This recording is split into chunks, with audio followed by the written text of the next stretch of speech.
Welcome to the 251st episode of the Video Games podcast, where we talk about any game at all, including new stuff, old stuff, and anything in between. If we are playing it, we will be talking about it. Today, we are recording on September 23rd, 2021. My name is Brad Galloway. I am the editor of GameCritics.com, and 50% of this here show with me is the man who's constantly surrounded by shouty people, Carlos Rodella. Hey, how are you doing, Brad Galloway? I'm doing fine, Carlos Rodella. How are you? I have shouty people sometimes outside of my window, and they decide to be shouty, and then we can't do a podcast. Their favorite time to be shouty is when we're recording. Yeah, so a little behind the scenes, as you say. We're recording this on Thursday. We usually record it on Wednesday. Right as we're getting ready to start our podcast, I have like a common area outside of my window, and basically a party decided to break out. All sorts of fun, barbecue, drinks, all around. A lot of yelping and screaming, and so we couldn't do the podcast.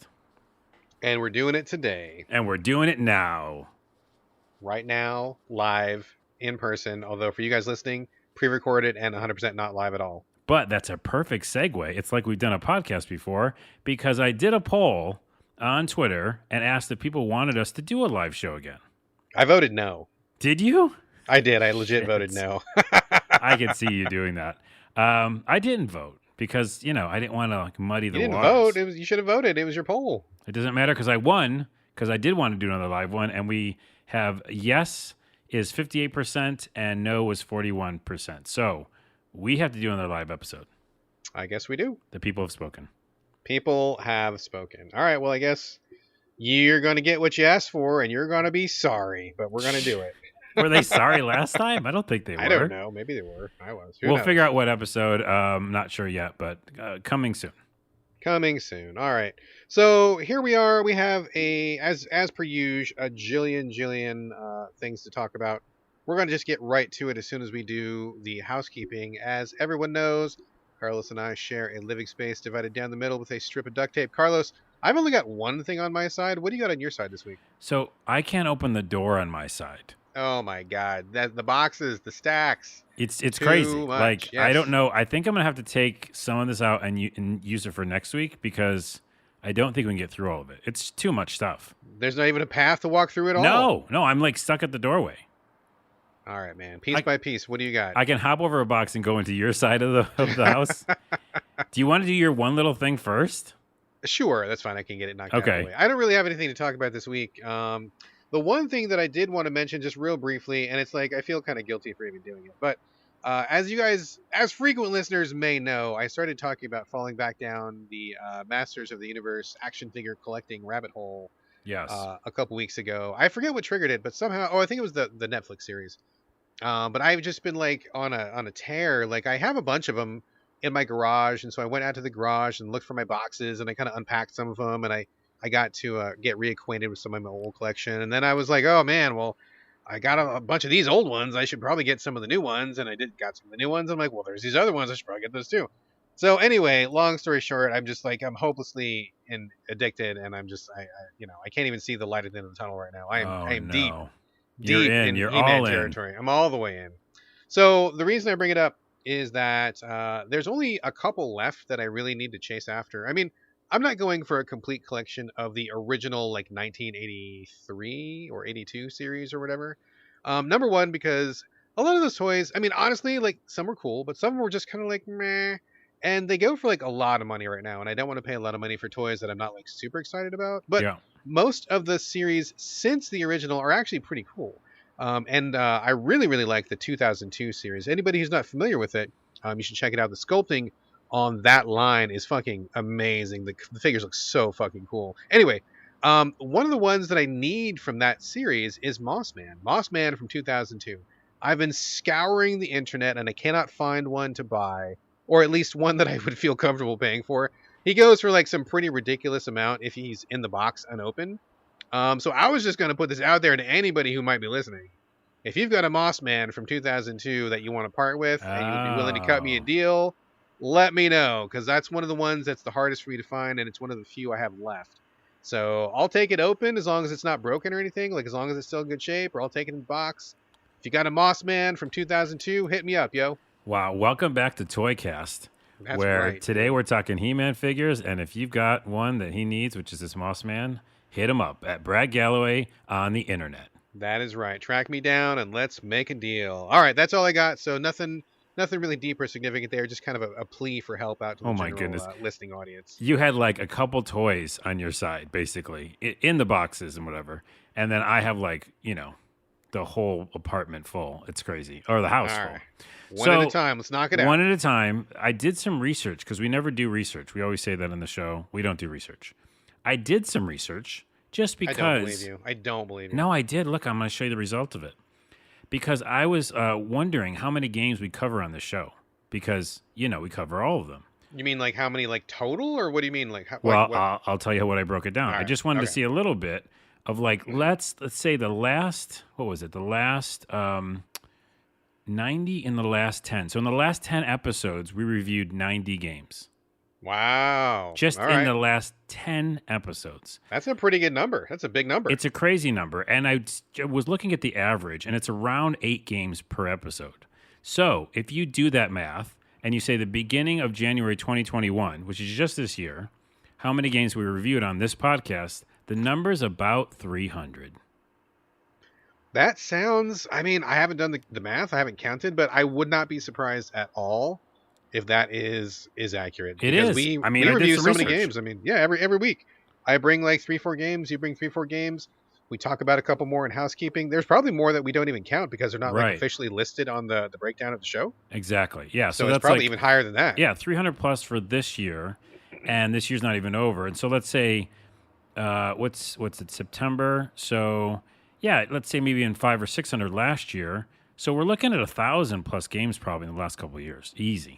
That sounds crazy, but also it sounds very realistic. Nuts. Anyways, that's my research. There you go.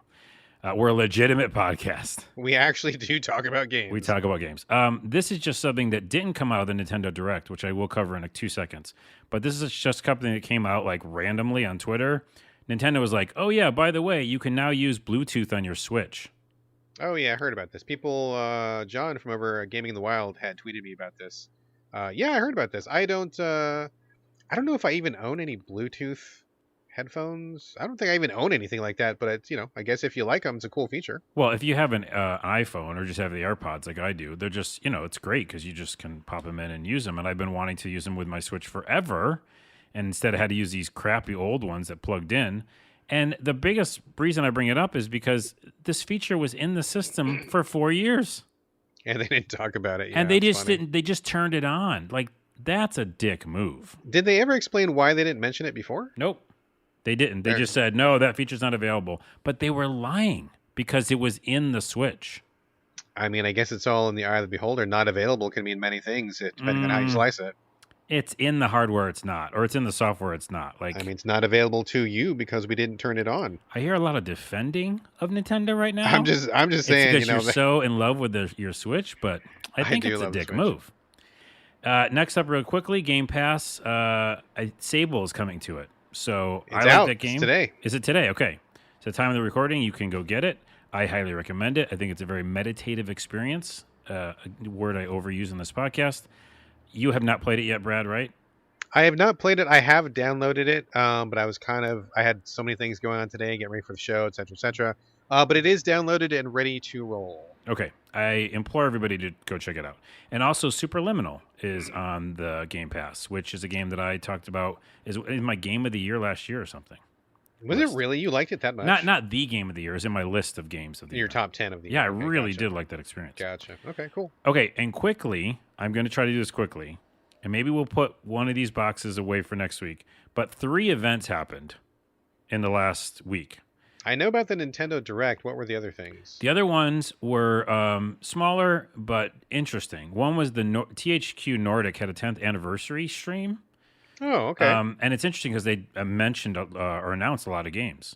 So I'll quickly go through those. And then the other one just happened today, which was the Game Devs of Color live stream. Oh, I didn't even hear about that. Yeah, I didn't. I just, because I'm randomly checking my YouTube homepage. And I will say, thing for algorithms, YouTube's algorithm is very good for me. Like, it usually finds really good stuff that I'm into. So I just want to go through a couple games that stood out from that.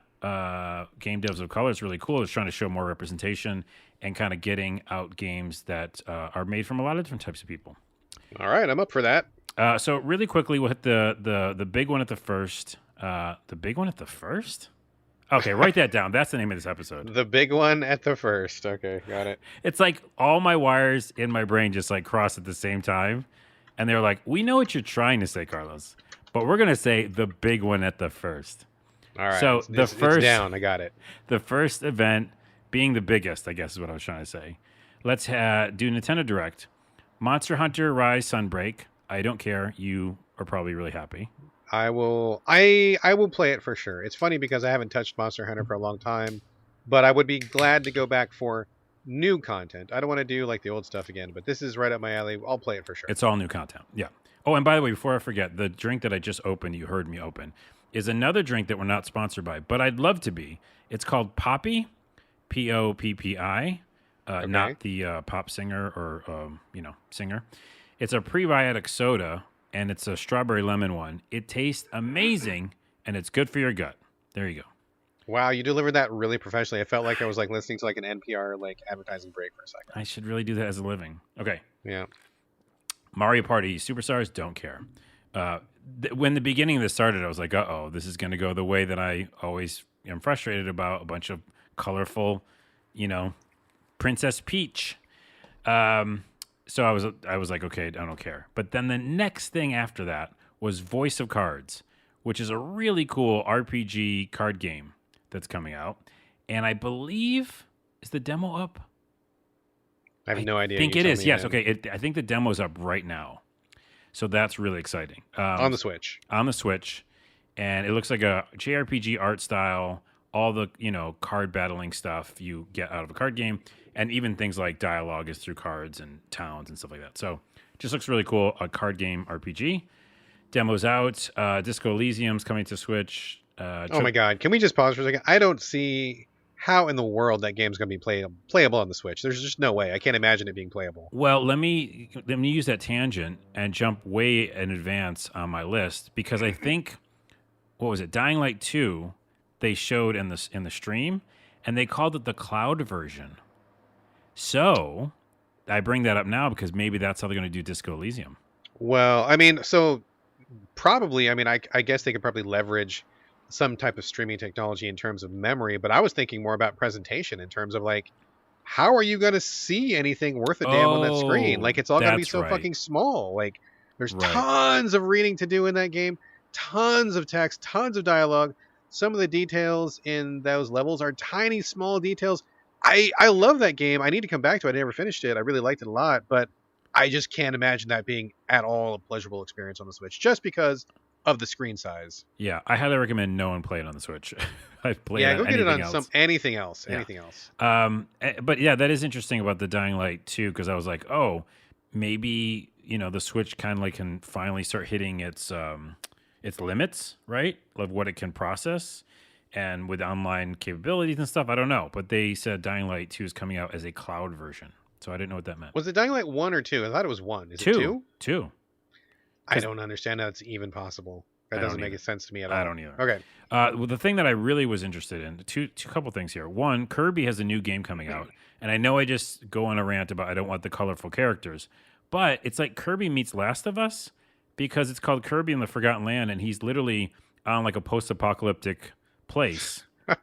And it's like he's running around a city that has all these, overgrown green stuff all over the place, and he's doing his stuff, but in 3D.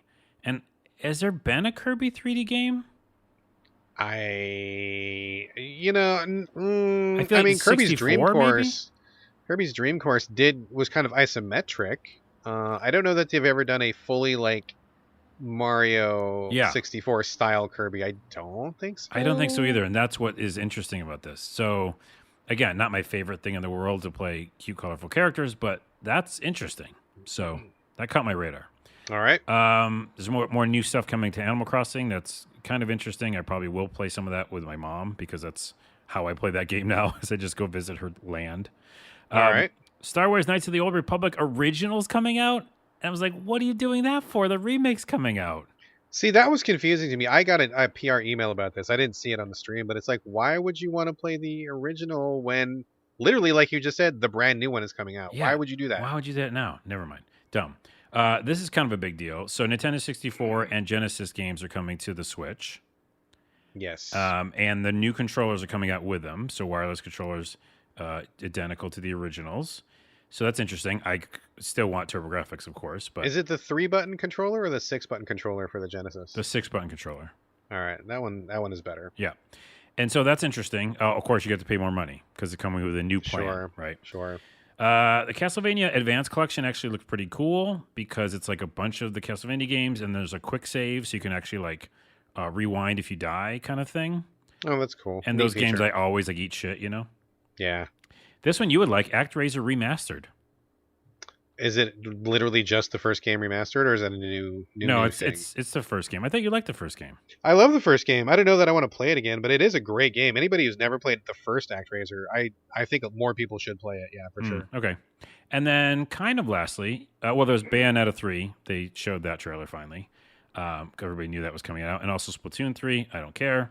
But the thing that I was most interested is they talked about the Mario movie, which is coming out next holiday season. Oh, dude. My Twitter feed is already exploding over this. Yeah, because they announced all the voice actors for the show or for the movie.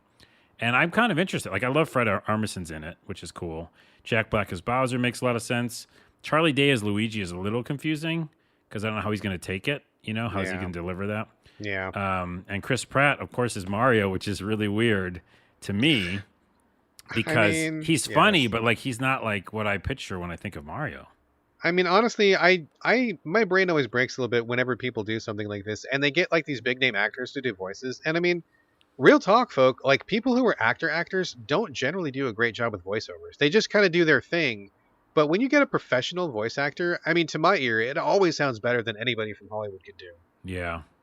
Yeah, unless it's like an exceptional performance, because that happens here and there, like a breakout. Yeah, but man, if you're just sticking rando Hollywood actors in, I know. they just do not do a good job. That said, Keegan-Michael Key's going to be in it, which is funny. He's going to be Toad, and he's an improver, so like, you know, improver? Oh my goodness. No one says that. I mean, I love Keegan-Michael Key. I love Key and Peele. I mean, I think he's funny as hell, but like, I don't know. My brain is already kind of like auto-rejecting all of these casting choices already. Either way, by the way, they're adding Charles Martinet. Martinet, yeah. Yeah, and he's going to be Martinet? Is it Martinet? Martinet, and he's not going to be Mario, but he's going to be in it, which is really weird. So that's insulting. He's it been really the voice is, of Mario for like all these fucking years, and he's not going to be Mario in the fucking movie. It's really weird. Off. It's real weird. I know. I'm still going to go see it. So there's just no. I will stream it when it's on sale. Wait, that's like the lowest of the blow. You're like, I won't even stream it when it first comes out. I'll stream it when it's on a budget. When it comes to Hulu for free, that's when I'm going to see it. Moving on, THQ Nordic. I just want to mention a couple of things there. First off, they're doing another Destroy Aliens game, or Destroy All Aliens. I never cared about that series. I don't know. Is that what it's called? No, it's not. Destroy All Aliens? Destroy All Humans. Oh, that's right. Destroy All Humans. Yeah, the aliens are just the ones that destroy. Destroy All Aliens is like every video game ever. That's what we generally do. That's Space Invaders. Yes. Outcast 2, I don't know what that is. MXATV game or whatever. I really just want to talk about... Oh, they mentioned a Jagged Alliance game, which is interesting. They haven't made a Jagged Alliance game since the 90s. They're making a new one. And then a SpongeBob game. But Elex 2... You know, Elex 2. We love Elex 2 on this show, or we love Elex. Oh, yeah. I'm down, dude. I'm down. I know that people who listen to this podcast probably haven't played Elex. I mean, there's like 7 people who've played Elex, I feel like, and you and I are 2 of those. Click for Gameplay, who I follow on Patreon and support, and he's an awesome YouTuber. He obviously plays the shit out of it and loves it. He just did a whole video on Elex 2 and broke down the trailer and stuff. And some people have actually got to play the game already, like a first hour of it. So I've seen footage of it, and then on that anniversary stream, I think more people than you think have played Elex 1. I hope so, because every time I bring it up, nobody's ever played it. So, like, I don't know, maybe we're just in the wrong circle or something. But man, Elex is awesome. I love it. I think it's one of the best Eurojank games ever made. I definitely recommend it to everybody. I think more people need to check it out. Well, now play it exactly because, or it's the best time to play it because of Elex 2. And then, yeah, in general, it was a new trailer, so they showed a lot more cutscenes, and it just looks like overall better. Like everything just Oh seems yeah. smoother. Oh yeah. And you do start as a new character, so we were thinking we might pick up where we left off as that character and like import the data, but we're not going to. It's Nah, gonna, nah. yeah, basically take away your powers and you have to start over. But Regardless, day one purchase for me, day dude. one Day one purchase for me as purchase. well. Yes. And when you see this trailer, have you seen it yet? The new one? Not yet. Okay, yeah, go check it out because it's like really, really awesome. And then lastly, I'll just really quickly touch on that Game Devs of Color. There's a couple really, really cool, interesting games. What's that one? Supersonic Rhyme Changer. It looks like Parappa the Rappa. Okay. The Rappa. But like a new version of it, so that's really cool. All right. There's a lot of visual novels. I'm not going to go to all of them, but tons of dating sims and visual novels. Always up for those, sure. Lonesome Village, you play as a little fox. It looks adorable and, I don't know, Zelda-like. It looks cool. Okay. Electro pixel-based, turn-based game. That's what I wrote down. This one's a demo's out right now, so I want to tell people about it. It's called Key Locker. It's on my Steam library right now. I'm about to play it later tonight. It's basically like I said. I guess it's a world without music, but then you want to form a band, and it's also an RPG that's turn-based. I'm like all in with all those things. All right. Sounds cool. So that's called Key Locker, and then a cool art style, Mid-Autumn. It looks like Hades. She Dreams Elsewhere. Check that out. Go Google that. Really, really cool trailer. They showed a little Skate Story, which we've talked about before, right? Skate Story? Maybe Don't not. think so. Oh, okay. Not ringing a bell. It's like going to be an adventure game with like skating, and it seems really cool. So Okay, he shows cool. more of that. And then Dot's Home, I think is what it's called, which looks at a lot of racial issues with, neighborhoods and people moving into houses and maybe having problems with people that are in the neighborhood. So it seems like it's going to hit a lot of really, important subjects when it comes to like housing and racial issues. All So right. that is my full house. Am I done? That was a lot of stuff, dude. Whew, I'm like, gotta take a breath, take a drink of this lovely poppy probiotic drink, strawberry lemon. Get yours today, kids. It helps your gut and makes you putt. No, I don't know. That's not No, true. I don't know what that. They're gonna say gives you a healthy butt or something like that. That's so much better. Oh man, let me Yeah, do it again. Well, not sponsored, but we'd like to be. Healthy gut gives you healthy butt. There Okay, you go. so I do want to check in with Tales of Arise. We're gonna do that in the Yeah, show, let's right? do that real quick. So let's hit these games. We got 85,000 games. First up, 85,000. Tales of Arise. Check in. We talked about it, I believe, last episode. Where are you now in Tales of Arise, the real-time-ish hack and slash JRPG, etc., etc.? That's all I know about it. Tell us, where are you in Tales of Arise? Well, I thought I'd check in because we said last episode that I was going to buy some of the DLC, remember? Oh, that's right. We did discuss the DLC, and this was the DLC that was like quality of life DLC or something, wasn't it? It was like it gave you a level or something like that. Pay to win, like straight up Pay to win. Yes. So there is cosmetic stuff, and again, swimsuits, don't want them. But there is a lot of different pay to win packages. So I thought I'd go with the minimal one, and it's just called the starter pack. And it gives you 100,000 gold, and it gives you 5 levels, right? So let's say right now it was at 25 or something, or yeah, it was like 26 or 25. And then it just bumps you up 5 levels.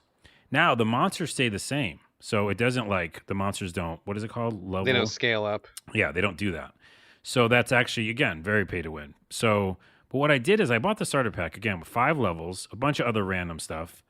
And I didn't like see a huge improvement in my, beating monsters because like I said last episode, these monsters in Tales of Arise are too bullet spongy. I don't know what they still did that for. I still To get you to buy this other DLC is why. I know maybe, and that's what I didn't know. So my report is I bought the starter pack, which is $5. It gave me some items that were cool and gave me the 5 levels.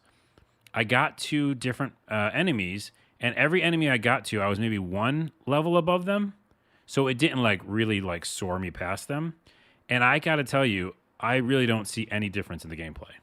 Really? Okay. Yeah, so that's almost more to your point.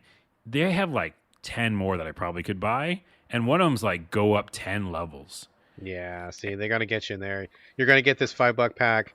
you're gonna be like, well, I'm a little bit better. Maybe if I just put in like $5 more, I'll be Right. much better. And that's how they get you. And by the way, you know that because I just looked at the DLC that's 10 levels and it goes, this one maxes out at 100.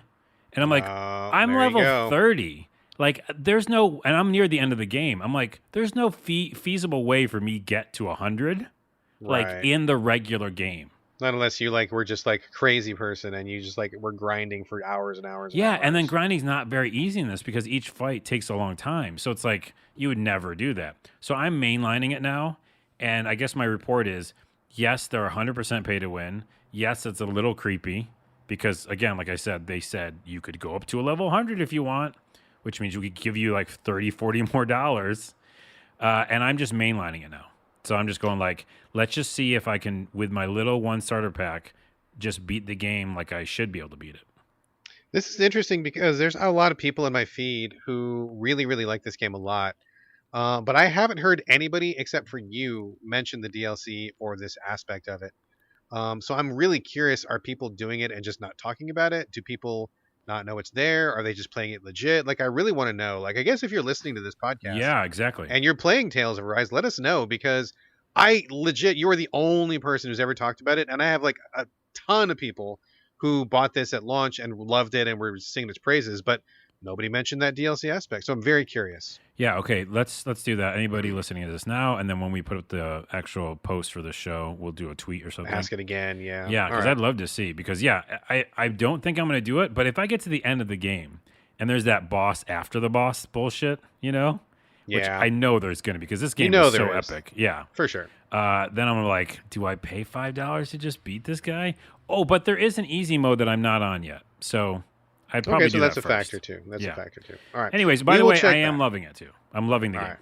We'll check back. Tales of Arise, we'll check back. And if you're listening, send us an email, send us a tweet, let us know if you have an opinion on that.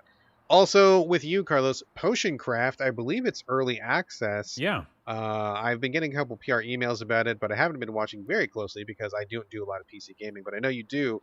I'm assuming you craft potions. Yeah, you know what's funny is I'm not as a big a fan of what's that series called? Lelena loves it, who friend of the show. Are you talking about the Artelius? Atelier series? Yeah, Atelier. Yeah. Atelier, yeah. She loves that. I tried so hard. Remember, I talked about one or two of those games on the show, and I just couldn't get into it. It's a lot of potion making, but it's Yeah. also an RPG, an action RPG. So I don't know why I couldn't get into that one. But this is one, you are going to love the art style. Just do some screenshots while I'm like talking. I'll look it up while you're talking. Yeah, Potioncraft. The art style is really cool. This kind of hand drawn look, like you're opening up an old page of a book about a story. You know, the kind of story driven, drawings. And so the style is really cool, and it just is the potion making.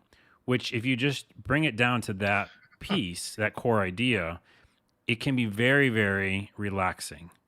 I'm looking at the pictures now. This game looks awesome. It looks the graphics are beautiful. amazing on this. This is fantastic. And- With a name like Potioncraft, I expected it to be like janky, low poly 3D garbage, but this is beautiful. No, it's just a beautiful work of art. It's like a 2D Yeah, it's like gorgeous. thing. Gorgeous. And so what you have is like 4 or 5 main screens, and that's it. It's just this kind of beautiful loop that again is kind of a relaxing experience. And so what you do is your main screen is your, cooking the potion screen. And that when you take different ingredients, you can like you use the pistol. Is it called a pistol? Mortar and pistol. Mortar and Yeah. pistol. And you're Yeah. grinding it up, which gives you like more than Pestle. Pest- P-E-S-T-L. yeah, that's that's what it is. Pestle. Yeah. So you're using that, grinding up the ingredients, putting them in the cauldron. You're actually doing all these movements with the mouse, right? So you're stirring it and stuff like that. And it doesn't get boring because it happens pretty quickly. You stir it just for a little bit. But what's interesting is while you're doing all the motions of making something, there's a map above you, and the map is like a true map, like you were like an RPG or something. And your little, cursor or your potion moves around the map. And around the map, there's things like wisdom and experience points. And when you cross them, then you get that experience points. Or if you get near a potion that's like a question mark potion, you can pick that one as the one you want to make. Does that make sense? So you're saying that like as you're making the potion, you're watching the map and your Yes. emotions are influencing what kind of potion you're making, and you gauge that by watching its progress on this map screen in front of you, so you Yeah. can kind of choose what you want to do. Okay, I got it. And the Got it. map screen itself, though, is straight up like a overworld map in an RPG. Yeah, it looks like a legit like a map. So Yes. like as you're going, you can back up too, because if you add a little water to it, you can back up in case you miss something. And then as you add different ingredients, different maps open up, and there's dead ends, and there's like experience points and different potions. And so you do all that kind of really relaxing, fun thing, and then upgrade yourself, your alchemy skills. And then you go over to the shop, and just like a lot of these games, there's people there wanting potions for different things. And they're funny little stories like, hey, I need this poison. I don't want to tell you what I'm needing it for. Just don't ask any questions, all right? And then if you've made poison potion, you can give it to them. And then you can haggle with them to get the best price. Yeah. And then there's a couple other screens that aren't done because it's early access. Like there's a basement with some other stuff. There's an attic where you go to sleep. And then there's like a garden area where you actually can harvest new materials. And random new materials show up there. So then that opens up a whole new thing that you can potion. Normally, I wouldn't like a game like this. Like, I shouldn't on paper.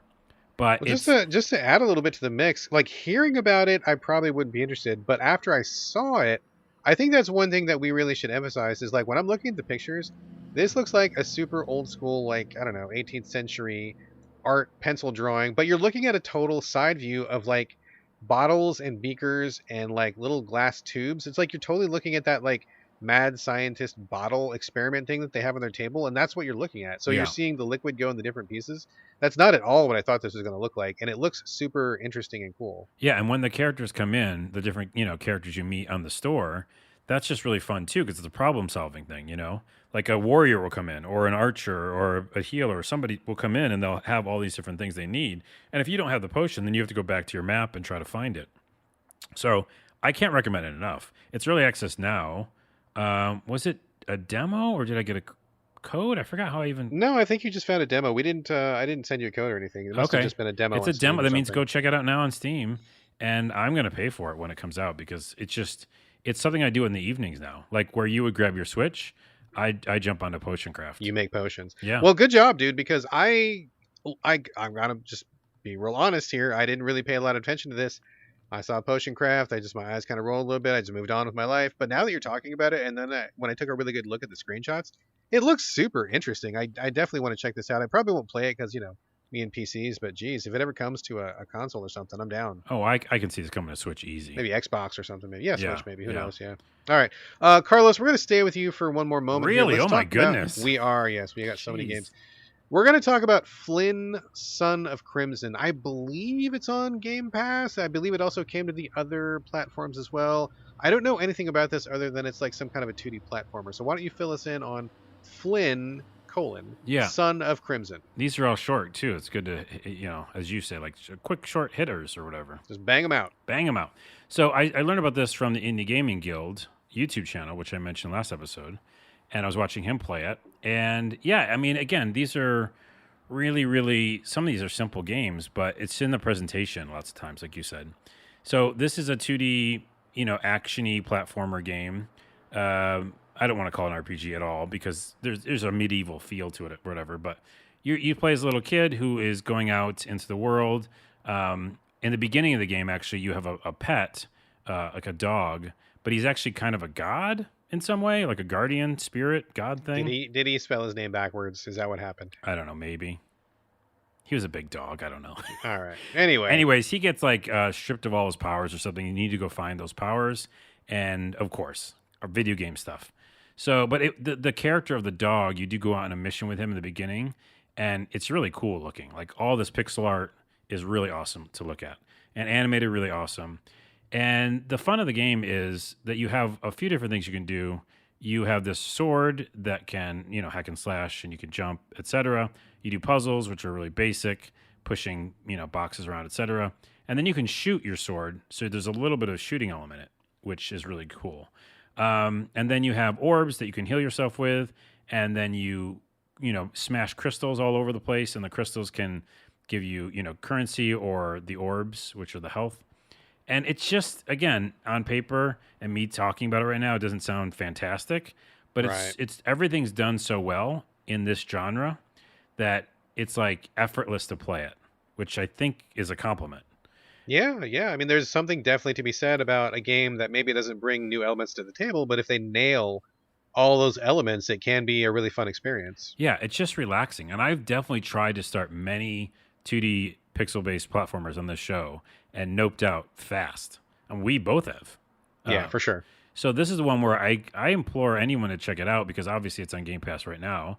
Um, and if you have that, check it out. But it's just does everything it should do really well. And it's hard to put down. It's just kind of a fun, relaxing game. And that's the highest praise I can actually say for it. All right. Well, I mean, that's higher praise than we give some games, so I guess that's something to take to the bank. Yeah, like I said Fun, before. relaxing, well done. I mean, that's high praise. Yeah, 2D pixel platformer action game. I nope out of a lot of them. So this one I'm still playing. All right, Flynn, Son of Crimson, and I'm like 99% sure it's on Game Pass. So if Yeah, you got an yeah, Xbox, you could at least just try it. You know, nothing really lost there. Give it a shot, see what you think. check it All right, out. let me talk for a minute here about Metallic Child. What? This what? Sorry, no, I didn't look at the notes, and I didn't. Even, that sounds like a crazy name. It does sound like a crazy name. That was what caught my attention at first. So good job to the marketing team. Yeah.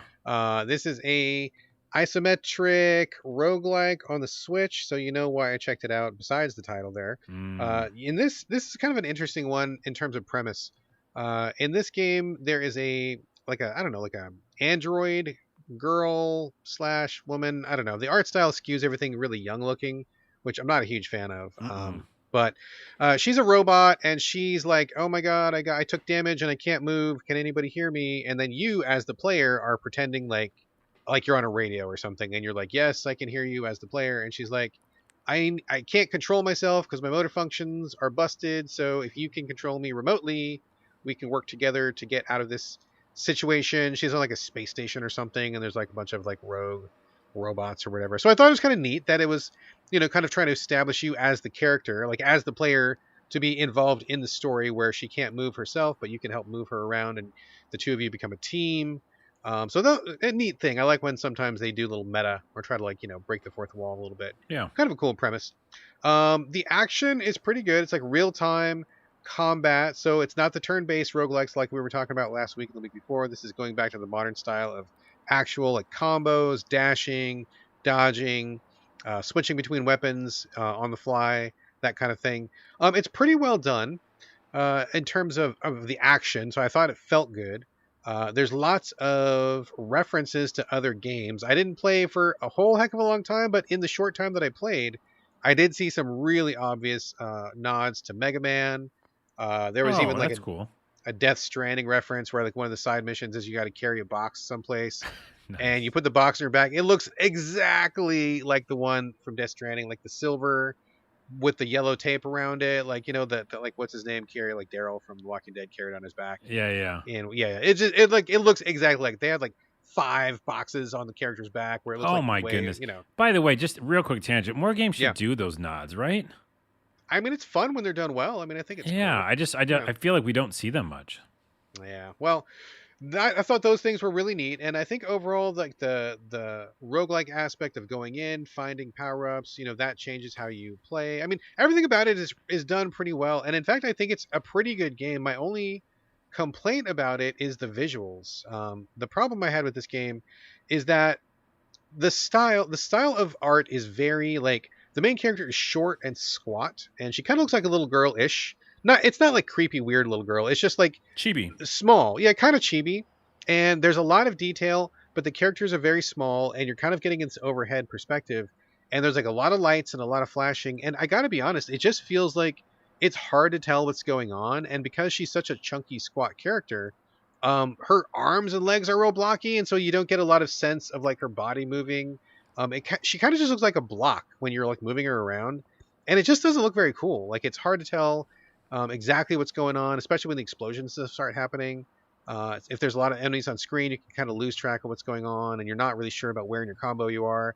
I feel like it's something that would have worked well on like a larger screen, and if the camera was in a slightly different position. But the way that it's positioned now, pretty isometric with all these really chunky graphics, I feel like it's just really hard to tell. It just doesn't look good. Like it's just not the right approach.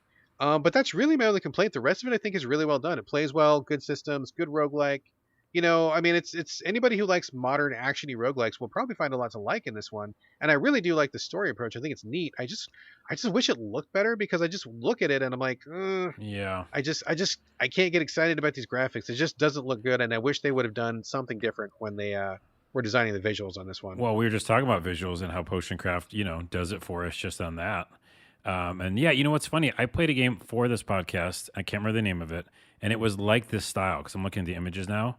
And I remember it was that one where you like play as a girl, kind of super powered up. I think she was in a mech suit maybe, and it was like arcadey in a way. It was the one how you had to have the combo, like keep the combo going. Yeah, I think I know what yeah. you're talking about. Yeah. So it looks like that style, which is a style I also don't like, which is like a lot of metallic, a lot of square. Yeah. Yeah, so I don't like this style either. Yeah, I gotta say it's a real shame because I feel like otherwise these guys were onto something. This is a good formula, but I just cannot get on board with the graphics. It just doesn't work.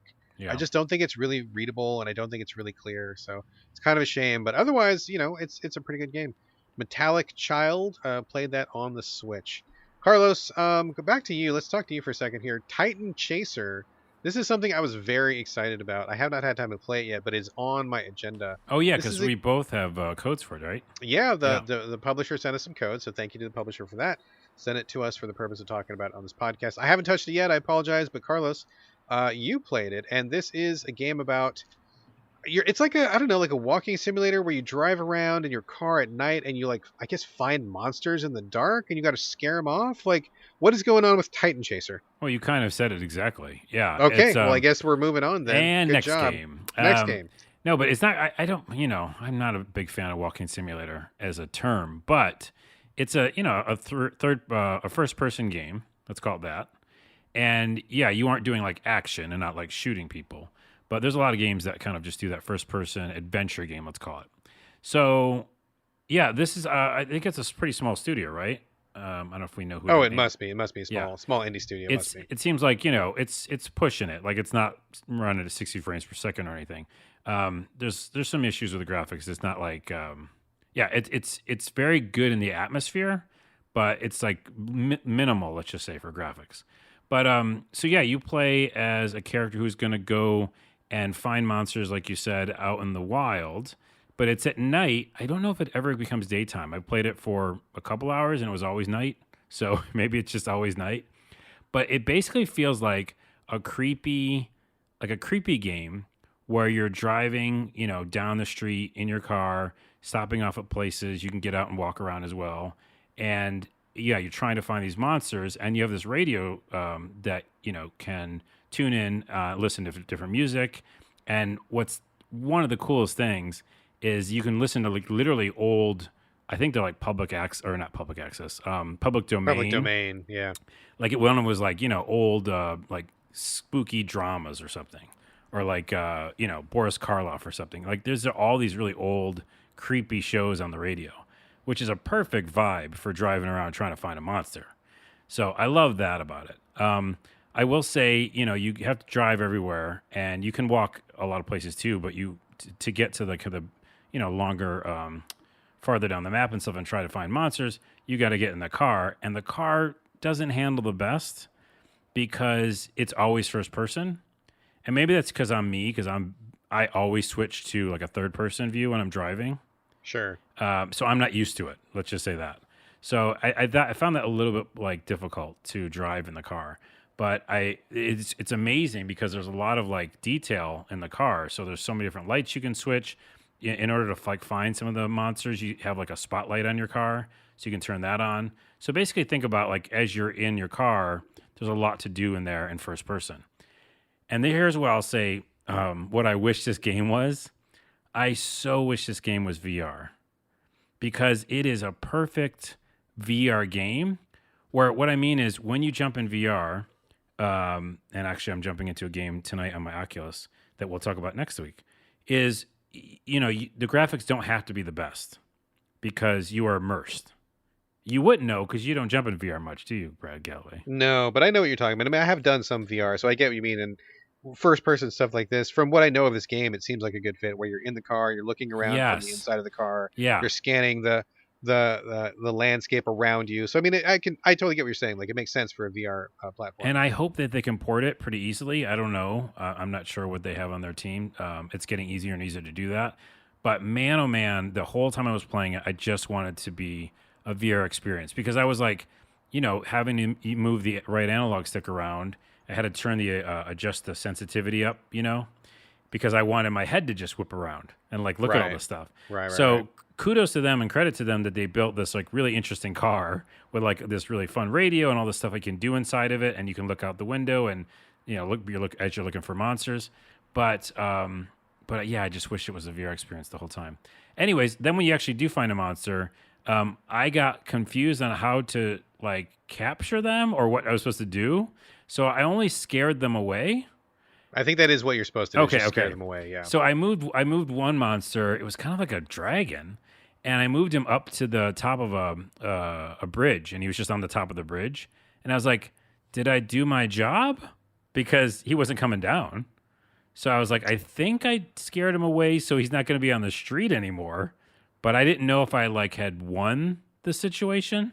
Just pretty unclear about when you've done Yeah, the thing yeah, you're yeah. supposed to do. So then I Gotcha, just drove gotcha. to my next location and kind of just like explored the map more. So I would just say it's a very like creepy experience, and I like just walking around the world. Again, wish I could have done it in VR, and hopefully maybe in the future I can.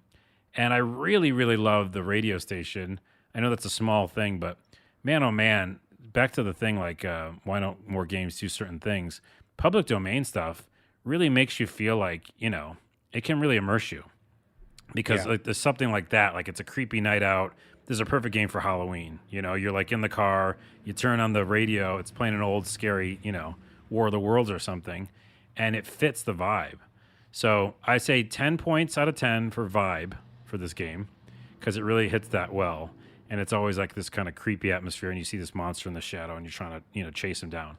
But I said the only negative really was like that I got a little confused on how to do some of the monster encounters, or maybe I was doing it right, and that's all you do is just scare them away. Interesting. Yeah. Interesting. So, So- lack of communication from the developer about what the point of it is. Yeah, it a little seems bit like. on that part. But again, it's really kind of a vibe. Like the game's a vibe Yeah, of yeah. being in this creepy setting. And I dug it. I mean, it's fun to jump in there, especially as it's getting closer to October. I think it's Looks good for like that. a pretty good Halloween game. Yeah. But please make it Alright. VR. Please make it in VR. I want to jump back in Alright. VR.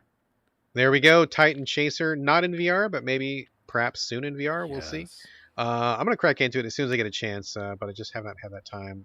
In the meantime, I will be talking about Skatebird. Oh no, you're talking about Skatebird. I am talking about Skatebird. I'm not huge on skateboarding games, but I thought this one looked really cute. And we did get sent a code from the developer, so thank you, publisher and / developer, for sending us that code. Can I preface something? Yeah, We already talked about it in the show. we did. Yeah, because this goes back to my earlier point. Thousands of games. I can't keep track of 1,000 games. Did you play the full version or the demo? I played 'Cause the I know demo. the demo. I did play the demo. Yeah, the demo was up on Xbox. Their summer demo event. I no, believe no. it was on the Xbox. Was it, or was it on the Switch? I played it before that. Even I played it. I think I want to say on Steam. I played it. Oh, so did you get like long a ago. PC early access? Yeah, kind of thing? yeah. I think I played it on Steam. Okay. So this is the 1.0 full release, retail release. It's selling for money. This is a complete game. I'm playing it on the Switch, so I don't know the differences between the PC version. I mean, it's probably come a long way since then, I would guess. Yeah. The basic premise of this is that you are a bird and you ride skateboards. That is the premise, basically. So you are a small animal and you ride your skateboard on in these areas that are like a tabletop, or like in someone's house where like the furniture is arranged to kind of create little ramps and stuff. It's a cool idea, like being a small bird on bird on a skateboard. That's all you got to say, right? You're like, oh, that's pretty interesting all by itself. A Funny. bird on a skateboard. It's funny. funny. It's cute. And then the idea of skating in a skate park, which is not a skate park, but actually someone's, their living room or their kitchen or something like that, tabletop. That's also a winning idea. Very cool. But I have to say, I started playing this game and I noped out almost immediately. I feel like the mechanics are pretty horrible in this game. And if you're playing a skateboarding game, which is all about movement and mechanics, that's kind of the thing that you have to really nail. As soon as I started playing, it was like the very first level. Not the tutorial's not great, so I was like, well, I don't really know what I'm doing, but it's how hard can it be? You start skating, and just the camera was going crazy. I clipped into like some of the ramps, so like I was trying to do like an ollie off something, and I missed the ollie, and I just like I clipped into the side of the ramp, and I had to like kind of weird, like do this kind of weird stutter stop thing to get the bird out. Yeah. And then I'm like trying to go up and down the ramp, and the camera's just like wigging out, and I can't tell what's going on. And a couple times I found a line where I'm like, okay, this is kind of working, and I kind of like skid a little bit, but I felt like just mechanically kind of terrible. And for a skateboarding game where it's all about the mechanics, I just could not get on board with how poorly it controlled. And I really wanted to like this game. I really love the idea of a bird on a skateboard. I think it's really cute. I thought it was adorable when I first saw it, last year or whatever. But it just controls really poorly and does not feel good to play. And it doesn't matter what else you did. If it doesn't feel good for a Yeah. skateboarding game, you've got nothing. Yeah, I heard someone describe it as like a convex of two ideas that maybe shouldn't have been put together. Because here's the thing, I think when I played the early demo, and it's actually pretty similar from the gameplay I'm seeing now, so I don't know if they change it too much. And what you just described was what I, experienced in the demo. Is the idea that you can fly a little bit when you're on the skateboard. I think that's a cool concept. Yeah, that's a cool idea. Use your wings, take Use your advantage of being a wings. bird. Yeah. But then that's it. Like that's like the part that was the most interesting because then the skateboarding part, like you're talking about, isn't great. It's like going backwards in physics, like Tony Hawk 1 or something. So that's a problem because, the interesting ideas are there. I think the magazine called Thresher instead of Thrasher is awesome. Yeah, that's cute. So there's a lot of cute things in it and a lot of costumes and all that stuff. But yeah, like you said, it clips so hard through so many different walls all the time. Yeah. And that's frustrating because, You just got nothing. I mean, I hate to say it because I really wanted to get on board with this, but it's terrible to play. Camera's terrible. It doesn't feel good in any sense, and I just was really, really sad. It made me very sad. I wanted to cheerlead Skatebird, and I honestly cannot, in any good conscience, recommend this to anybody. So that is a shame, and I hope the devs can keep working, patch it up. Maybe it'll be fun in 6 months. Who knows? But maybe they could do a DLC where they take the bird off the skateboard. who knows? We'll see. All right, Carlos, back to you. We got sent a code for an updated version of This Land Is My Land, which is a game that we've talked about multiple times here on the podcast. Yes. This is the native representation where you play as a Native American, going around doing missions and stuff. Open world, I believe it is. This is PC only, so I'm not super familiar with it, but I know from you talking about it that you were kind of excited about it in the past. So what is this new update? What is the changes? How are you finding the newest version of This Land Is My Land? Yeah, I love it. It's definitely an upgrade, and I'll tell you why. Again, you play as a Native American. Any game that I can play as a Native American, being Native, I'm really excited about. So that's probably why we talked about it a few times on the show. Got to get that representation. Well, because it's pretty much non-existent. Exactly. You know what's represented in my neighborhood, though? Loud Airplanes. Cars. Oh, is that a car? I thought it was an airplane. No. It's dumb, souped-up cars for no reason driving down the street. Right. Okay, so This Land Is My Land. The number one thing they did better in this update. Now, remember, I'm playing a beta version, so it's not even out yet. The thing I'm still playing. beta. Okay. Yeah, but I'm still getting to experience it and talk about it for the purposes of this show. Here we are. I'm doing a Brad line. So everything about the tutorial is better. Like, oh, good. Miles and miles better. Like, that's your big, thing, your talking point when you don't like tutorials, you hate it. You're right. You're 100% right because it can make or break your experience. When I played this in many iterations, it was like confusing. I didn't know exactly how to do crafting. I didn't understand why I was supposed to, take troops of mine and move them somewhere. So this does all that so much better, including like little splash screens, which, by the way, one splash screen can go a long way, right? Because it stops you from doing shit. Like, let me take a good example. In the original version, I'm like, and I should preface this. It's like a third-person action-adventure game, right? With some skill tree, stuff like etc. And you're doing some crafting, but there's also an element of controlling like different native tribes and having them do stuff for you. So like in a sim kind of a sense? kind of way, yeah. Okay. So all that's in one game, and I thought it was just going to be like a third-person, fun, go around. Kind of like a Far attacking Cry people. sort of a Far thing. Cry, yeah. Yeah. So it's not that. It's kind of a mixture of things. But the crafting isn't too heavy, and you can definitely pick between like easy mode or like just kind of regular mode. Then you can do, hey, you know, it's more of a survival game, or you can do ultra for some reason, you know, super ultra realistic, which again is great because it's there for people who want to do that. But for me, I just picked like the basic ass version, and then included with that was this great tutorial which said, here's a splash screen. I'm going to put it up in front of you and say, you got to stop playing the game for a minute. Here's what, you know, we want to communicate to you, right? Here's what crafting's about. Just do these real quick crafting. And here's what blah, blah, blah is about. Just do this for a minute. And now that might sound obvious in some games. It's not sometimes, right? So this game originally didn't have any splash screens like that. And so there's all this kind of sim stuff and crafting. And I would just plop down into the world going like, I just want to fight people, you know? Right. And so right. this one just does a great job of like literally holding your hand. You craft a few things. It says, that's good enough for now. Go do this mission, you know, pick out a horse. And just it really just handholds it perfectly. And also I think they tuned some of the like difficulty because I got to the first camp and the first time I played this and just died immediately, you know? And I was like, talk about my empowerment fantasy, right? And I'm being a Native American the original time I played this and I just died. That does not feel good. That's not fun. Very bad, you know. I was like, it's like real life all over again, Brad.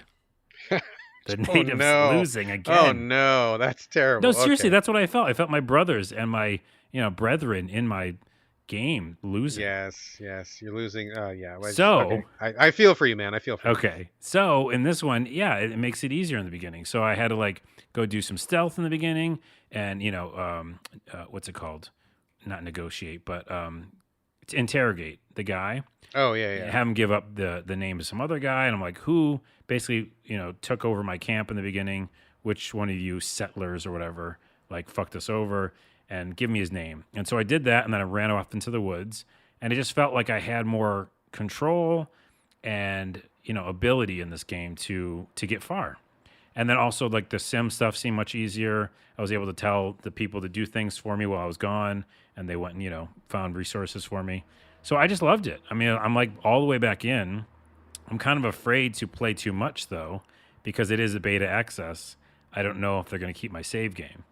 Yeah, you don't want to invest too much. Yeah, but I am going to play more because again, everything they're doing better. The graphics are updated a bit. There was some visual weirdness in the original version. That's gone. The only downside I would say is that when you're on your horse, and this is very specific, and you're galloping along, if you hit the like go fast button on your horse, sprint or whatever, it's very difficult to control. Like it's hard to make turns. Like it just feels like it kind of just broke. A very spirited animal. Maybe you need to Nice. like up your animal handling skill. That's what it could be, but it's not. I think, you know, having made some games, I think it's a mouse thing to controller thing because I'm playing on a controller, and so I think it was built for pointing your mouse in directions. Oh, okay. That's what it feels like. And so when I'm just using my controller and going fast, it seems like I can't control the horse. That's my only thing. Devs, if you're listening, please just look into that for your controller, and I'll be very happy. But other than that, I just got to say this is a 10 out of 10. It's one of the only third-person Native American games. I liked the fact that they mixed crafting and sim stuff in it because, again, that's what these native tribes were doing back then, right? They were trying to organize so that they could win their land back. The original crafters. Yes. So this land is my land. Beta. Loving it. Can't wait for the full, whatever, update version 2 release, but I'm playing it. I like it. All right. Sounds like it's worth checking into. Seems like it's come a long way since the last time we talked about it. So good on you, developers. We shall keep an eye on this one for sure. Let me talk for a minute about Knights and Guns. This is on the Switch. It is a 2D pixel-based kind of arcadey. Is it pixel-based or is it hand-drawn? I can't recall. It might be hand-drawn. Irrelevant. Doesn't matter. It is a 2D arcade game where you play a knight who runs along the bottom of the screen, and monsters appear out of thin air above him on the top of the screen, and you have guns, and you shoot straight up. Whenever you hit the shoot button, he points his gun straight up, and you shoot stuff. So you're running around the bottom of the screen, shooting upwards, in kind of like a Space Invaders sort of a way, but the monsters move around a lot more than Space Invaders do. Hmm. So you just run back and forth, collect money, collect power-ups, collect energy to do your special move. I believe it's intended to be a two-person kind of arcadey experience. I only played it by myself because no one was awake when I was playing it, so I did not play it with my wife. But it seems like it's meant for two people, kind of going back and forth, covering each other, running back and forth left and right, and shooting up at these monsters. After you finish a couple levels, you get to this map, and this map kind of like has different stages that you can go to with different objectives and different monsters and stuff. You can unlock some guns and some suits, and that's basically what it is. I played it for maybe like, I don't know, half an hour, and I'm like, okay, cool. Like, I got it.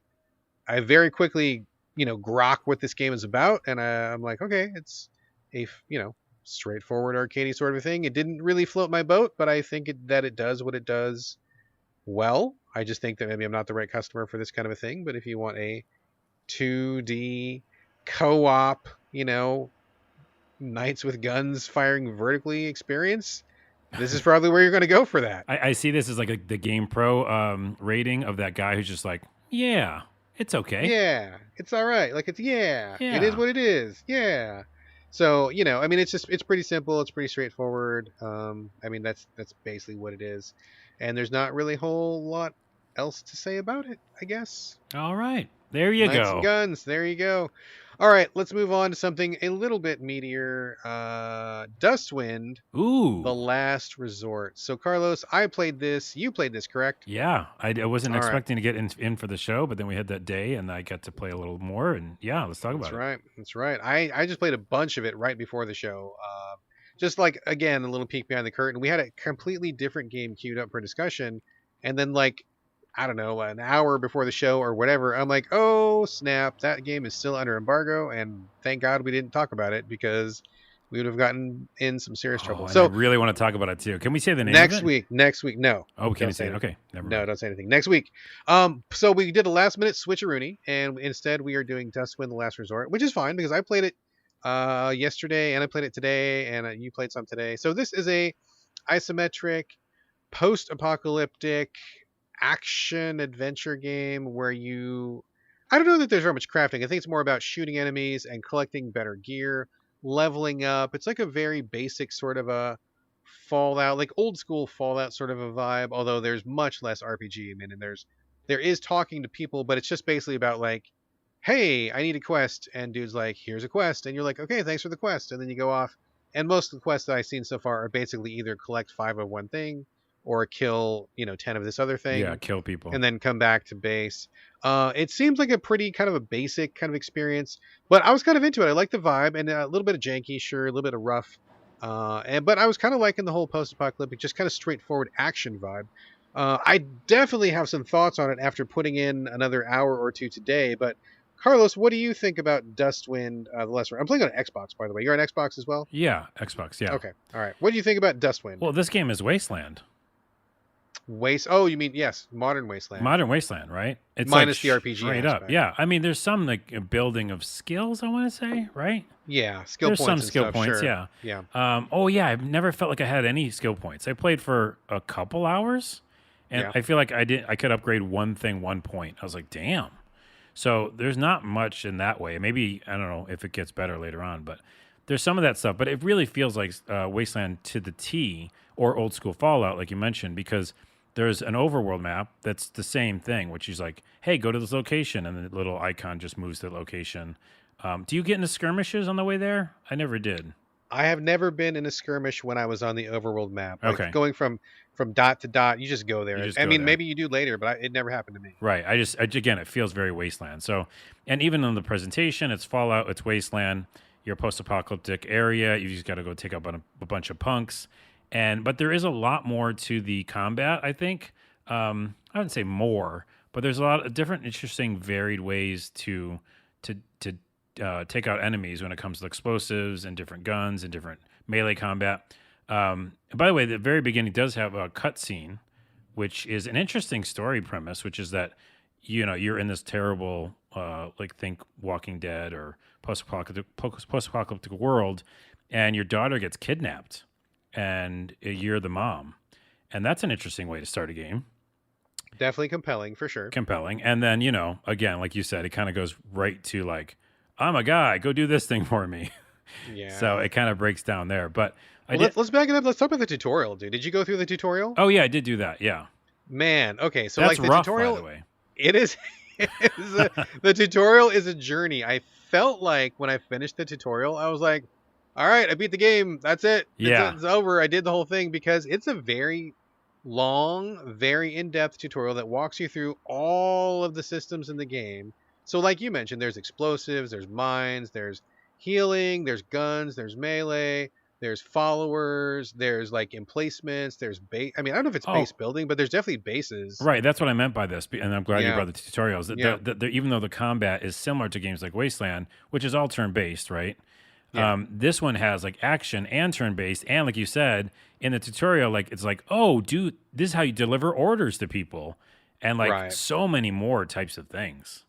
Tons. I mean, a very, very comprehensive, very in-depth, really rich tutorial, which is great. But man, I died so many times in the tutorial. Did you die Yeah. also? Yeah. Yeah. Yeah. Oh my God. The final mission in the tutorial is like, hey, take all the lessons you've learned and apply them in this little skirmish. And I fucking died at that tutorial battle like at least 10 times, dude. Oh, that's funny because I just left. Oh, did you just not even Oh no, finish no, it? yeah. I was like, no, I'm not doing this now because we just did all the stuff. You explained it to me, and then they want you to go do it in real life, and I was like, skip, and I went right to the Oh, game. dude, that battle is so hard, and because No, you're you just learning did it? Oh my systems. I did. I goodness. finished it. Yes, it was really tough, and that's what Jeez. made me feel like, okay, I beat the game. I finished Right. this, and I'm good. So after so I was feeling pretty high on it at that point. I'm like, I like the systems. I like the way it looks. Got a good vibe. Definitely like a smaller budget kind of thing, but that's totally fine with me. Kind of a B tier title. That's all right. But when you start the game, it just you have like nothing. You have like a knife, and then it's like a while before you find a slingshot. And I was like, I kept going. I think I got to the fourth or fifth mission, and these missions can take a fair amount of time. And I hadn't found any new weapons, and I'm like, Jesus fucking Christ, can I get a fucking pistol up in here? Can I get some other kind of weapon? Because like I was killing tons of dudes with my knife and my slingshot, and it just to the point of where I'm hitting each guy like 4 or 5 times, and it just started to feel like a slog. I'm like, where's all the gear? Like, where's all the stuff I should be getting? I didn't get like anything. Did you find a gun at any point when you were playing? No, they don't do any good drops, which is really weird for this type of game. But that said, you know me, I'm Mr. Melee. So True. all I wanted was to find blades, and I found two really good blades. I found like later on, I found this other one, and yeah, I just did melee the whole time. So I never wanted to shoot anything. Oh man. I mean, yeah, definitely melee's the way to go, but like I didn't find anything that was good, and I started doing these missions where it just started feeling like they were taking way too long. Like in the first mission, it's like kill 10 frog pigs, and they're these weird little squat animals that look like a perfect mix between a frog and a pig. And like you're just walking and just like stabbing them or shooting them, and like nothing else is really going on. But it kind of takes like a while, like longer than it is interesting. And then in the next mission, it's like collect 10 mechanical pieces, and you're in these caves, and you're killing these guys that look like naked little people, Yeah, and it's every weird. single one has a potato and a bandage, and I'm like, where are you getting those from? Because you are naked, sir. I don't know where you're Oh, keeping it's that video potato. games. Monsters have gold. Come Where on. did that potato come from, and where did that bandage come from? But you kill like dude, it's like 500 of them, and I'm like, oh my god, will someone please drop a better weapon, or I want to kill these guys quicker, because Right. it's real straightforward and real simple, and it just takes a really long time. And I needed like a drop. I needed some kind of new weapon. I needed a skill. And to your point, I did level up a couple times, but it was never anything good. It was like 10% better accuracy with your gun, or health regeneration up by 1 point or something. Like it was never like a brand new skill or something like exciting. Right. And to that point, though, they do something that's kind of broken in that game where they let you add skill points, but then they say you have negative. And Yes. I was like, oh, well, I'll just do that. I'll put it all my melee and I'll just be negative. And they're like, no, you can't do that. So I was like, well, then why'd you even make that an option? Because I think they're Yeah. saying like you can take some away and give some back, but you never have it. At least I played it for a while too, and I never had enough to do anything with. So that felt janky in a bad way. By the way, I love melee, and I didn't love the melee in this game because you have to aim and do melee. So It's like aiming plus a percentage chance to hit. So it's like yeah, it's kind of three the things. worst. It's Yeah, it's like the percentage, worst. and it's aiming, and it's to hit the button. So that's not great, right? That It's yeah, said, it's uh-huh, oh, that uh-huh. said, I used it still the whole game, but yeah, Well, and it's the kind of melee where like you're standing face to face with a guy and you're swiping at him, but it's like a you miss. might miss. Yeah, it's like the Yeah, and it's like miss, miss, miss, and you're tabletop standing right rules, there. right? Like D&D rules. Exactly. Yeah. And like the monster's biting you, and you guys are like nose to nose, and you're still like missing and missing, and it's like, okay, this is kind of frustrating. This is like pros and cons because here's a pro. They do a little bit of like, miniature ragdoll physics and stuff. Mm-hmm. So like when I'm using my blade all the time, I think I upgraded it somehow or something.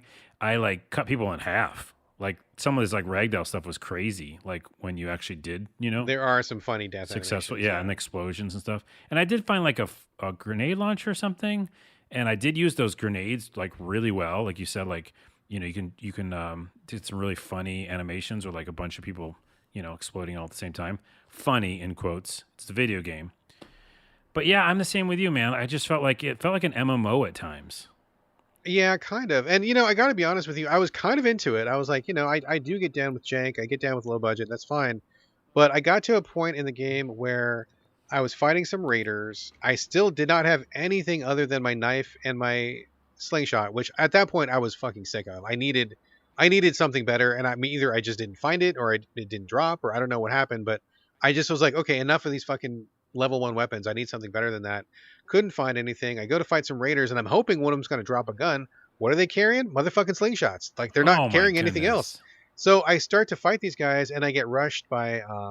I think like 3 guys came out from around a corner. There's kind of a line of sight mechanic here, where if you don't have direct line of sight, you don't know what's around, and so it's easy to get jumped sometimes. These guys came out. One of them hit me one. I was at full health, wearing the best gear that I had. One of them hit me once. It knocked me unconscious, like the unconscious status effect. I got knocked down, and they just totally chipped me down and died. And I lost like maybe 20 minutes of progress because there's Mm. no autosave. And I'm like, if I can get killed by getting hit once, and I have no chance to recover, and there's no way to save that, and Well, this is like level 4 or whatever, I'm not going to put any more time into this I know, game. but in defense of that, there was a quick save that I hit all the time. You just go Sure, menu sure. quick save. I did that all the Yeah, time. I don't. That's fine. I did that as well, but it was like I just got caught out by not saving for more than 20 minutes, which I think is, I mean, not unreasonable, I guess. But Right. it's like, But your point is the most valid point there is what I experienced the whole time I played too, which is I'm not getting fun things to use, yeah, right? like I'm Because not finding the fun. It feels like a slog. I found a ton of, by the way, this is a slap in the face. I found a ton of like ammo, like Oh gun yeah, ammo, and I was oh like, yeah. I had oh, I'm shotgun good for shells, ammo. bullets, Yeah, yeah, everything, yeah. but I don't have But no anything to shoot guns. it. Yeah, yeah. And by the way, yeah, again, because the melee was kind of like iffy. I would because I did like that aiming with right analog shooting kind of game.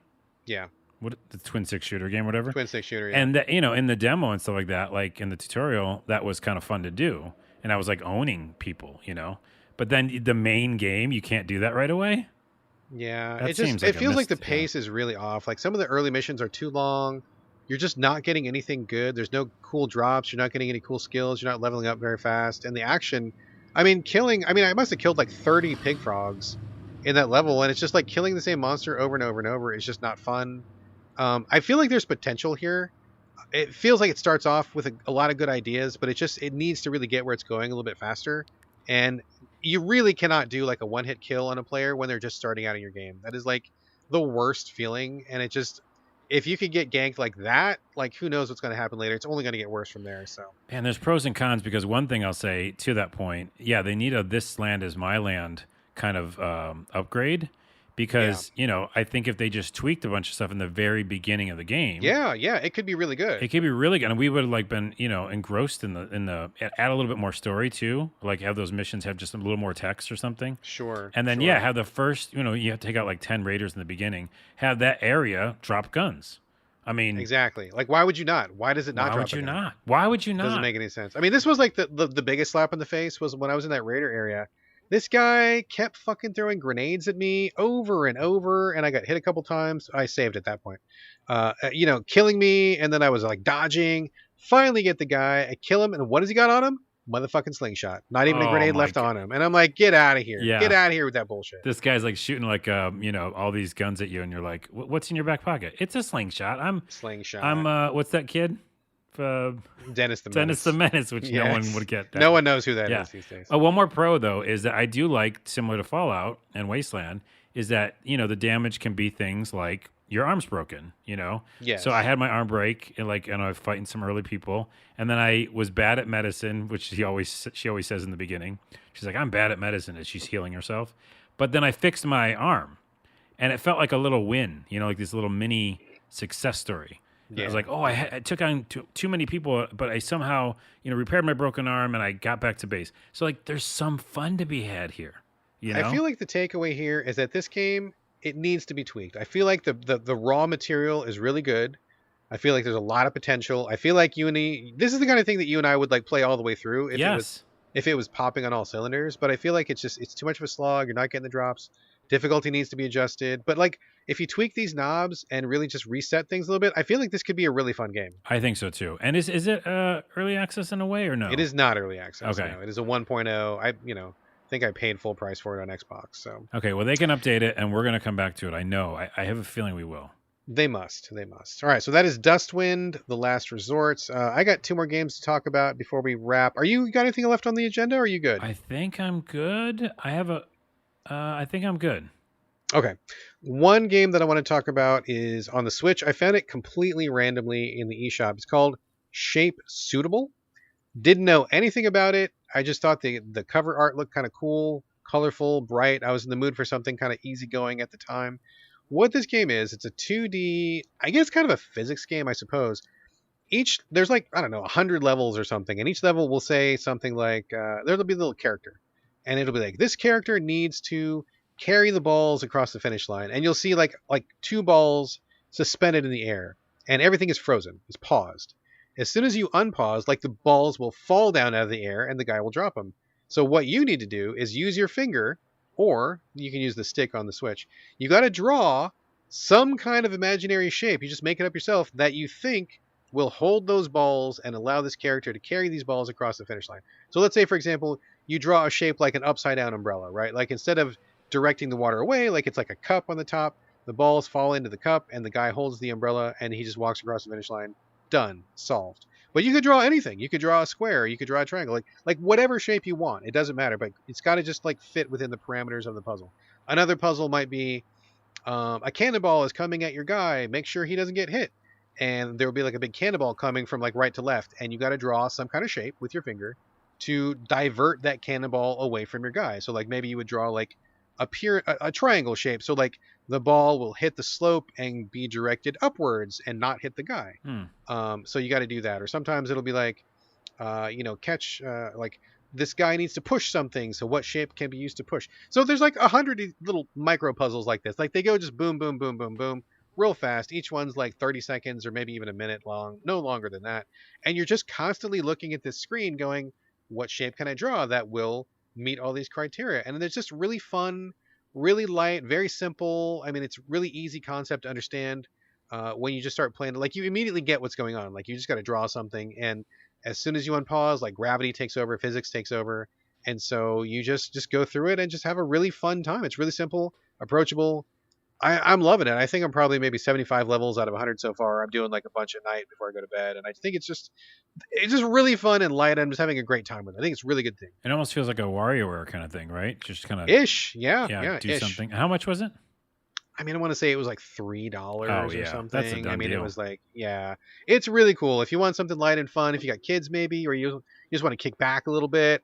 I mean, you just, there's no penalty. You just do the levels as many times as you need. You erase the line if you want to. Try it again. Who cares? It's just about the fun of using your finger to draw a shape and just kind of getting through these little micro puzzles. It's a good time. I think it's really cool. Groovy. All right. That is Shape Suitable. It's on the Switch. And for the final game of the show, I wanted to circle back to Black Book. Oh, yes. This game you've That's been right. into. You could say you've been summoned by the game. And now you're deep in incantations of its mystical effect. You could say that. Okay, let's not say I will not say that, but you could say that. So just a quick recap. This is a visual novel combined with deck builder mechanics that also tells a lot of Slavic cultural information like folk tales, legends, superstitions. It's all wrapped up. And if, really, like when you get really down to the heart of it, it reminds me so much of Witcher 3, where it's kind of the same sort of vibe. The people, how they relate to the supernatural elements is really similar. You play a girl, her name is Vasilisa, and she is a knower. And in this particular kind of pantheon, a knower is somebody who knows things, who knows like witchcraft, who knows how demons work, who knows what herbs can be used to cast magic. So she's like a knower, which is basically like a witcher, kind of the same sort of thing. Mm-hmm. So in this game, you start out because you're betrothed. You're the man you were going to marry dies under mysterious circumstances. You want to get him back to life, and the way that you can do this is you have to, number one, become a knower, which is kind of like a witch. You by doing this, you have to make a pact with Satan and kind of sell your soul to Satan in order to get these powers. So it's not just like a happy-go-lucky, no big deal. Like it's like a serious kind of witchcraft, black magic sort of thing. And you get this book. It's called the Black Book. It has 7 seals, and you have to like overcome these 7 seals by doing 7 challenges. After you undo the seals, you get your wish, and you'll get your boyfriend back. So that's the whole premise of the game. It was a Kickstarter success story. I was a backer way back in the day. I want to say it was like maybe 2 years ago, maybe 3 years ago. Saw my name in the credits when I rolled credits. That was very exciting. That's cool. But I this game is much longer than I thought it was going to be. I mean, like 10 times longer than I thought it was going to be. But I never got bored of it. Every single chapter that I got to was really exciting, really interesting. I learned so much about like Russian and Slavic folklore, about their belief systems, about how their superstitions like intermingle with Christianity and how certain things can coexist. One of the greatest things about this game is showing like the dichotomy between Christian belief in God and like a sort of a pagan throwback belief in like the indigenous belief systems that predated Christianity, and those things just happened at the same time, and all the characters kind of acknowledge both of them, and they give both of them power. They also really play a lot into the duality of life, good and bad. Like your main character Vasilisa, she does black magic spells. She can cast spells, curse people, kill people, but she also can help people, and she also acknowledges like God. She always is saying, "God be with you" or "God bless you," which seems like maybe a strange thing to us here in the West, because how can you be a witch and at the same time believe in God and goodness? But like it all kind of comes together and it all makes sense, and it's a really great look into those Slavic myths and their belief systems. I think it's so fascinating. I learned so much about that part of the world. There's tons of encyclopedia entries, tons of little snippets of mythology stories, folk tales, and stuff. Really great stuff. But the characters are great. I love the voice acting. And just the story really kept me into it. And the deck builder mechanics are really good too. So I did finish the game, got to the end. I will say, man, when I rolled credits on this game, I thought the game was fucking awesome. Like it was so good. I loved the story that it told. I loved the way that it wrapped up. There were so many choices that felt really, really impactful that I just honestly didn't know what to do. Like it's not just a black or white Paragon Renegade sort of thing. It's like, well, if I do this, then how does this relate to the rest of the world? And Right. also how much sin am I accumulating? That's a really big part of the game too, is how much sin you accumulate, because being a witch, a lot of the shit you do is just by necessity evil. That's not great. Not great, but the game kind of keeps track of it, right? Like they watch your behavior. They watch how you relate to people. You have these demons that do work for you. There's like a little aspect where you send them out to do work, and how much evil are they doing, because their evil becomes your evil. And like it's just, there's so many little bits and bobs and so many moving pieces to this game. It seems like a really simple thing at first, but like once you get into it, it's so detailed, so nuanced. And when I got to the end and all of these things came together, it's the kind of game where like people that you helped 20 hours ago come back, and like what you did kind of pays forward. Oh, that's cool. And it keeps track of all the choices you made, and at some point they're kind of reviewing the things that you did to kind of show what kind of person you were. And man, it was just like so satisfying. It was so rich. It went places in the ending that I never thought it was going to go. Like I don't think any Western developer would have been brave enough to do some of the stuff that this game did. And they fucking went there. And I'm not going to spoil it here, but my jaw was on the floor with some of this stuff where I'm like, they're not going to do that. There's no way. Oh God, they did it. Like, oh, I can't believe they did that. Oh my God. Like just crazy stuff popping up. And man, nothing but like absolute respect for this game. The development team is called Morteshka, and it's put out by Hype Train Digital. Oh, fantastic, fantastic Wow. experience. I love it. It's definitely going to be one of my favorite experiences of the year, and I really, really encourage anybody listening to this podcast. I mean, if we have anything in common, if you like the games that I like, if you like The Witcher, if you like visual novels, or if you just want to learn about like the Slavic belief systems, it's so fascinating. Such a great, great experience. I loved it. Absolutely one of the best games of the year. It's a surprise hit for you. I'm going to call it that for sure. Definitely, definitely. I mean, I hoped it was going to be good when I kickstarted it. I didn't know if it was going to be good. And to be perfectly honest, when I played it during the Xbox Demo Fest, I was kind of mediocre on it. I was like, I don't know. And I downloaded, I didn't touch it for like a month or two. And then I just kind of picked it up. And man, I got sucked in so hard. It is so good. Is it still on Game Pass or no? It is still on Game Pass. In America, one of my, Britta from New Zealand, we were talking about this game. I think she is going to check it out herself. Shout out to Britta, Food for Dogs on Twitter. She said it was not on Game Pass in her part of the world, but I am pretty sure it is on Game Pass here in America. So there may be some licensing issues or something like that. But man, so fucking good. I definitely recommend. If anything I said about this game sounds even remotely interesting, check it out because not enough people are playing this. It doesn't even rank on Metacritic because I think only like 3 people have rated it on each platform. Wow. I mean, come on. People got to get their eyeballs on this. People got to play this. Well, I know for a fact a lot of people out there would love this game if they gave it a shot. now that you're hearing it on this podcast, we tell the truth. We speak wisdom. Go We get do. it.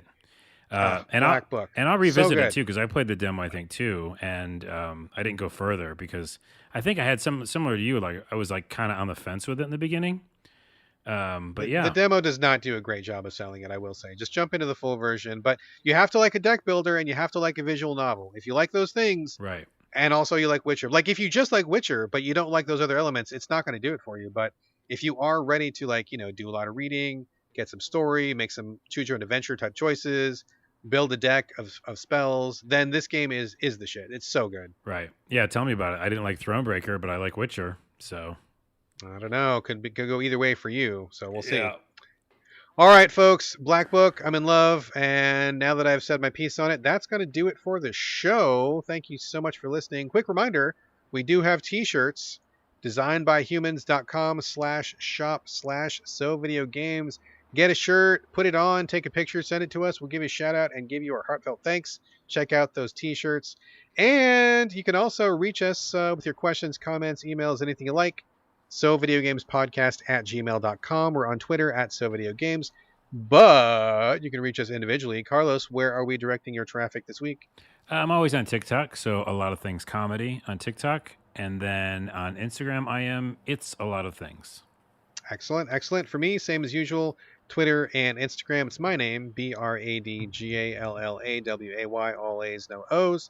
And that is going to do it for episode 251. Thank you again for joining us here on the Videogames podcast, and we will see you again next Friday. But in the meantime, this is bye from Brad. And bye, Miss American Pie. I drove my Chevy to the levee, but the levee was dry. From Carlos. Did I say the words right?